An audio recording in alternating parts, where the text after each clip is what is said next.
गरुडगमन तव चरणकमलमिह मनसि लसतु मम नित्यम्।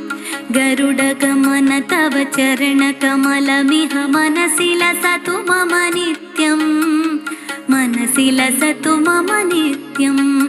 मम तापमपाकुरु देवा, मम पापमपाकुरु देवा। मम तापमपाकुरु देवा, मम पापमपाकुरु देवा।